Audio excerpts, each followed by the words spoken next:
Hello बच्चों, welcome to Dev classes. Dear students, आज मैं आपके लिए एक स्पेशल लेक्चर सीक्वेंशियल सीरीज पर देता हूँ। देखिए बेटा, यहाँ सीक्वेंशियल सीरीज के ऊपर एक स्पेशल लेक्चर की हम बात करते हैं। तो बच्चों, आपने पीछे कुछ लेक्चर में पढ़ा था अर्थमेटिक प्रोग्रेशन। सीक्वेंशियल सीरीज ये चैप्टर पूरा कहलाता है। तो इसमें कुछ अर्थमेटिक प्रोग्रेशन के साथ ज्योमेट्रिकल प्रोग्रेशन आती है, जिसे हम जीपी कहते हैं। आपको हार्मोनिक प्रोग्रेशन के बारे में मैंने प्रॉपर्टीज ऑफ एपी में जिक्र किया था। तो इसी तरह से हमारे पास arithmetic progression, geometric progression, harmonic progression, special series एक बहुत ही टॉप का टॉपिक कहलाता है ये सीक्वेंशियल सीरीज। इसलिए आप इसके साथ लगातार सारे सभी वीडियो बेटा बार बार उसको देखिए। उसके अंदर कहीं भी कोई एरर आपको मिलता है, किसी तरह की आपको प्रॉब्लम महसूस होती है, तो आप मेरे पास शेयर कीजिए, मैं आपको उसका सोल्यूशन दूंगा। क्लियर है बेटा? तो सीक्वेंशियल सीरीज एक बहुत इंपॉर्टेंट टॉपिक होता है, इसलिए आप इसको बढ़िया से ध्यान से तैयार कीजिए और मैं कोशिश करूंगा बेटा आपको इसमें बेहतर से बेहतर आपको अच्छे क्वेश्चन कराने की कोशिश करूंगा। तो आज मैं सीक्वेंशियल सीरीज में एपी और जीपी के बारे में हल्का सा आपको इसको तैयार करता हूं। देखिए कैसे आपको ध्यान रखना है। एपी के बारे में हमने सुना था A1 A2 A3 up to A1 AN R in AP. तो तब बेटा आपने कॉमन डिफरेंस आपने उसमें फाइंड किया था, जो वैल्यू कांस्टेंट होती है। जो वैल्यू क्या होती है? कांस्टेंट होती है। इसके हिसाब से हमने जनरल एपी लिखा था, whose first term A and common difference D। तो उस एपी को हमने लिखा था A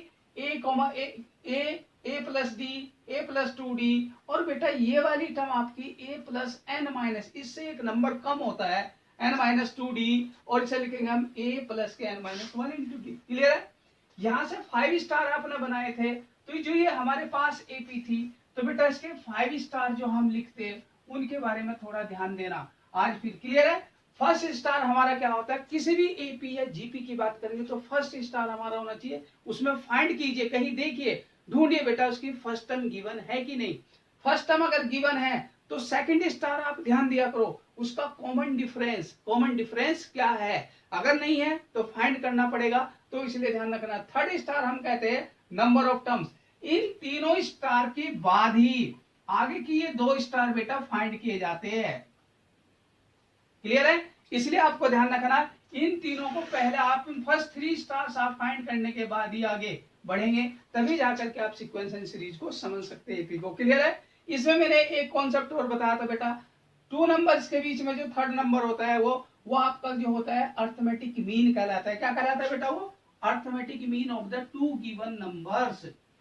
2 नंबर्स का अर्थमेटिक मीन, उनका मीन या एवरेज कह सकते हैं। क्लियर है? इसलिए आपको इसी के हिसाब पर सेम सिमिलर आपको जीपी बना के दिखाते हैं। तो जीपी क्या होता है बेटा? If given number are in GP, if given numbers are in GP, then common ratio are A2 upon A1 equal to बेटा A3 upon A2 equal to AN upon AN minus 1 equal to constant. देखिए बेटा यहाँ पर difference था, यहाँ पर क्या होना चाहिए? Ratio, common ratio. तो second upon first, third upon second, इस तरह एंड सो ऑन, ये कांस्टेंट वैल्यू होनी चाहिए। और जनरल जीपी की अगर हम बात करेंगे बेटा, हमारे पास अगर फर्स्ट टर्म A अज्यूम कर लेते हैं, कॉमन रेशो को R अज्यूम कर लेते हैं बेटा, इस R के हिसाब से तो A के साथ अगर हम R मल्टीप्लाई करके लिखेंगे वो सेकंड टर्म कहलाएगी, दिस अपॉन दिस R आ जाएगा। इसको R से मल्टीप्लाई करेंगे वो हमारी थर्ड टर्म हो जाएगी। इसी तरह से N माइनस 1th टर्म होगी बेटा, उसमें एक नंबर कम आएगा, और nth में क्या होगा? एक नंबर कम होगा। तो ये हमारी AN है, ये nth टर्म है, और ये हमारी क्या है बेटा? AN minus 1। क्लियर है? तो इसलिए जनरल टर्म लिखना है तो आपको आना चाहिए। यहां पर 5 स्टार की बात करते हैं। 5 स्टार सेम जैसे आपने एपी में देखा बेटा, आपको फर्स्ट टर्म क्या है इसको ढूंढिए। अगर आपकी सीक्वेंशियल सीरीज में कई फर्स्ट टर्म गिवन है उसे देखिए, उसको आप यहां पर लिखिए।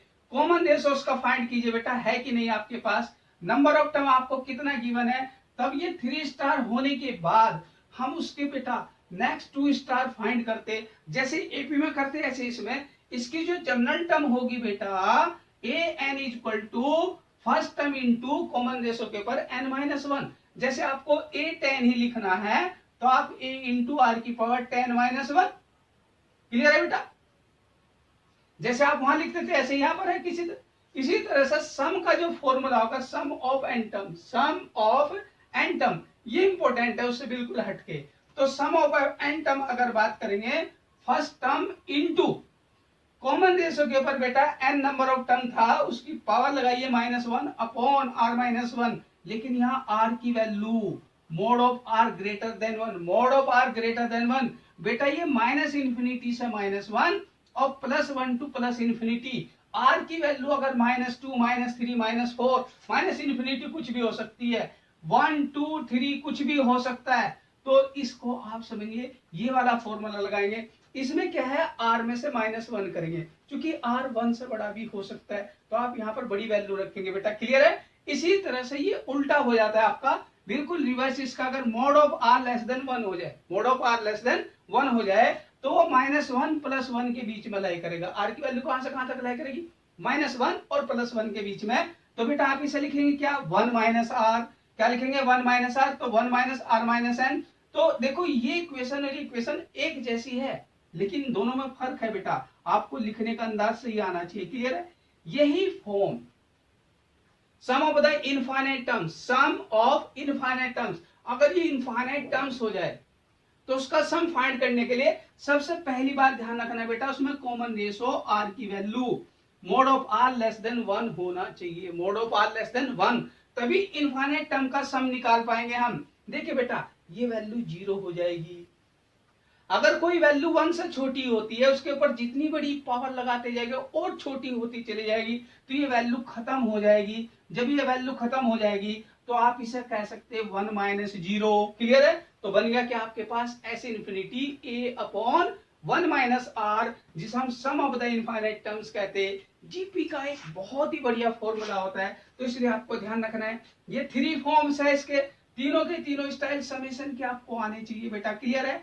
इसी तरह से आपको यहां पर ज्योमेट्रिक मीन भी बता देता बेटा, if a, capital G, B in GP, तो बेटा आप G/A इक्वल टू B/G और लिखेंगे G² equal to A into B, तो यहाँ G इक्वल टू बन गया √A इंटू B, तो ये बेटा ज्योमेट्रिक मीन कहलाएगा। क्या कहलाएगा ये, ज्योमेट्रिक मीन, क्लियर है। तो आपको जीपी में ज्योमेट्रिक मीन फाइंड करना होता है, एपी में अर्थमेटिक मीन फाइंड करना होता है।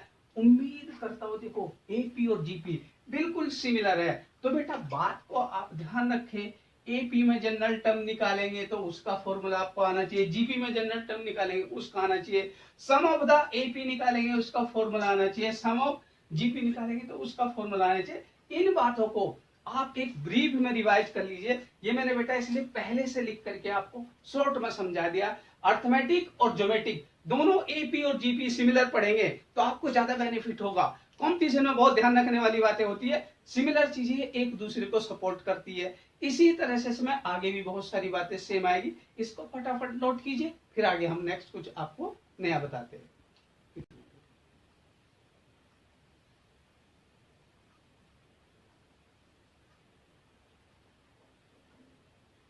फटाफट नोट कर लीजिए बेटा सब लोग, और कुछ ट्राई करके देखना, क्लियर है। कुछ चीजें ट्राई करते रहना, जैसे हम जनरल टर्म किसी भी जीपी की लिख सकते हैं, जनरल टर्म किसी एपी की लिख सकते हैं बेटा। इसी तरह से सम ऑफ द जीपी लिख सकते हैं, तो सम ऑफ एपी भी लिख सकते हैं। उम्मीद करता हूँ सभी फाउंडेशन वाले बच्चे इसको बड़े ध्यान से पढ़े जीपी को बेटा, क्लियर है।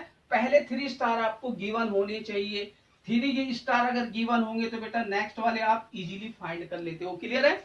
और इसी तरह से अगर भाई दिए फर्स्ट 3 में से कुछ मिसिंग है तो बेटा नेक्स्ट 2 में से कुछ गिवन होता है। जैसे आपने एपी सीखा है 10th क्लास में, 11th क्लास में, सेम वैसे ही जीपी है। अगर यहाँ से कुछ मिसिंग है तो बेटा 100% इधर से कुछ ना कुछ सपोर्ट में गिवन होता है। आपको ध्यान रखना है, इन तीनों में से अगर तीनों गिवन है तो ये दोनों फाइंड करने आसान होते हैं। अगर इधर से कुछ मिसिंग है तो इधर से कुछ ना कुछ गिवन होता है। तो हमेशा किसी पुरानी कंडीशन को फाइंड करने के लिए आगे पीछे से कोई ना कोई मिसिंग में डाला जाता है और बाकी चीजें पूछ ली जाती है। उम्मीद है कि आपको एपी और जीपी समझ में आएगा। और बेटा हार्मोनिक प्रोग्रेशन को भी यहाँ जिक्र कर देता हूँ। एपी का रेसिप्रोकल हमारा एचपी कहलाता है। अगर मैं यहाँ पर इसकी बात करूं तो यहाँ पर ये 1/A1, 1/A2, 1/A3 and so on, 1/AN-1, 1/AN, ये क्या बन गया बेटा HP बन गया। तो आपको मैं जिक्र कर चुका हूं पहले AP की प्रॉपर्टी में, इसलिए आप इसको ध्यान से इसको भी नोट कर लीजिए। तो AP GP HP, तो आपको ये याद रखने वाली बात थी अर्थमेटिक प्रोग्रेशन, ज्योमेट्रिक प्रोग्रेशन। चलो एक हल्का सा हिंट दे देता हूं, हार्मोनिक मीन को लिखेंगे 2 times of AB upon A plus B, जब A कैपिटल H और B ये HP में होंगे। बेटा क्लियर है? ये तीनों बातें याद रखनी होती है। क्लियर? यहाँ पर arithmetic mean, geometric mean, harmonic mean, एक नई बात चलो ऐड कर देते आपके लिए यहाँ पर अभी से। तो आपको याद रखना है बेटा, arithmetic mean is always greater than equal to geometric mean is always greater than equal to harmonic mean. किन्हीं टू गिवन नंबर्स का अर्थमेटिक मीन हमेशा ज्योमेट्रिक मीन से बड़ी वैल्यू देगा और बेटा हार्मोनिक मीन से भी बड़ी वैल्यू देगा। तो इन बातों को थोड़ा रट लीजिए, तो फिर बेटा आगे क्वेश्चन करने हमारे लिए आसान हो जाएंगे। उम्मीद करता हूं कि ये लेक्चर आपको समझ में आ रहा होगा। इस लेक्चर को बेटा बढ़िया सा रट लेना, क्योंकि इसके बिना सीक्वेंशियल सीरीज में आगे कुछ नहीं होने वाला। बेसिक के बिना कुछ नहीं होता, इसलिए आपको ध्यान रखना है छोटे बेसिक पॉइंट्स अच्छी तरह से क्लियर होने चाहिए। और मैं उम्मीद करता हूँ AP में पहले पढ़ा चुका हूँ, GP को मैंने भी साथ में बताया, इसलिए रिवाइज एक दूसरे के साथ करा। उम्मीद है कि लेक्चर समझ में आ गया हो। इसे नोट कर लीजिए।